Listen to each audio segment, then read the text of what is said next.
Okay, picture this. A battle so big it literally shakes the mountains. A hero with a magical horn, and one single choice that could save an entire army or doom it. Get ready, because this is the legend of Roland. Our whole story is about just one knight, but not just any knight. We're talking about the greatest hero in all of France. And he carried this one horn, a horn so powerful, its call could travel for miles and miles and miles. And who was he up against? Oh, just an enemy army so huge you couldn't even count them. We're talking thousands and thousands of soldiers pouring through the mountains. So here's the big question for you. If you were that knight, what would you do? Would you call for backup? Or would you try to fight them all by yourself? His choice? Well, that became a legend. So let's rewind a bit. Our story starts way back in the 8th century, a time of giant castles and awesome kings. We're in the kingdom of the great Charlemagne, and our hero is about to face the biggest test of his life. And that hero was Roland. He wasn't just some knight, he was the bravest in all of France. And get this, he was the king's own nephew. He had a super cool unbreakable sword named Durandal, and that magical horn, it had a name too, the Olifant. He was basically a superhero from the olden days. But every superhero has a villain, right? And Roland's was a traitor, his own jealous stepfather, Ganelon. See, Ganelon tricked the king and gave Roland the most dangerous job ever, guarding the back of the army as they marched through a creepy mountain pass. It was a total trap. And just as they were marching through that narrow pass, bam! It's an ambush. Arrows started flying down from everywhere. Enemy soldiers swarmed out from behind the rocks. They were completely surrounded, trapped with no way out. And this wasn't just a few bad guys. No way. It was thousands of them against Roland and his small group of knights. The odds were just impossible. But hey, Roland had his secret weapon, right? The Olifant horn.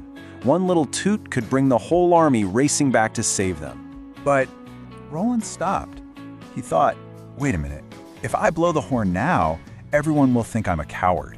See, for a knight, honor was everything. So his pride, it told him to fight. So he grabbed his unbreakable sword, Durandal, and he charged! Can you just imagine the sounds? The clang of swords, the shouts of battle, all echoing through those huge mountains. He and his knights fought like lions.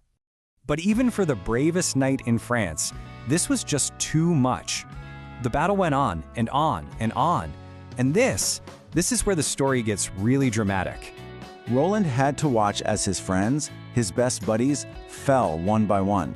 The battlefield got quieter, and soon he was pretty much the last one standing, completely surrounded. He was hurt. His armor was all banged up, and he was so tired. He had fought so bravely, but he knew he couldn't win. And in that moment, he realized his pride had cost him everything. So he lifted that ivory horn, the Olifant, to his lips, and with the very last bit of power he had left, he blew. It was a blast so loud, so powerful, it felt like the whole world shook. And that sound, it didn't just echo, it flew. It soared over mountains and roared through valleys, a magical message traveling for miles and miles until it reached the one person who had to hear it, King Charlemagne. That one final blast sealed Roland's fate, but it also turned him into a legend, a story people would tell for more than 1,000 years. The king heard it. He knew right away that Roland was in trouble and that Ganelon had betrayed them all. He spun his whole army around and they galloped back as fast as they possibly could. But the mountains were far away. By the time they got there, they were too late. Roland was gone. But what he did was not for nothing. That last horn blast was a warning. It told the king about the trap, and it saved the rest of the army from being ambushed too. Roland lost his own life, but he saved thousands of others. And for that, he became one of the greatest heroes ever. So what's the big lesson here from this crazy story? Well, it shows us that being brave is awesome, for sure, but it's also really smart to know when you need to ask for help. Real strength isn't just about fighting. It's also about being cool enough to say, hey, I need some backup. And check this out, this is the coolest part. If you ever go to the Pyrenees Mountains between France and Spain, you can actually see a giant, weird gap in the rocks called Roland's Breach. The legend says that before he fell, Roland tried to smash his sword Durandal so no bad guys could get it. He hit the mountain with all his might, and the sword didn't break, the mountain broke. How cool is that? Okay, quick thought experiment. Have you ever been stuck on your homework or on a level in a video game and you thought, no way, I have to do this all by myself? Well, Roland's story is a good reminder that asking for help is actually a really brave and smart thing to do. All right, time for a super quick pop quiz. I said their names a bunch of times. Do you remember the special names of Roland's amazing sword and his superpowered horn? Go. If you said Durandal and the Olifant, you are a legend, just like Roland.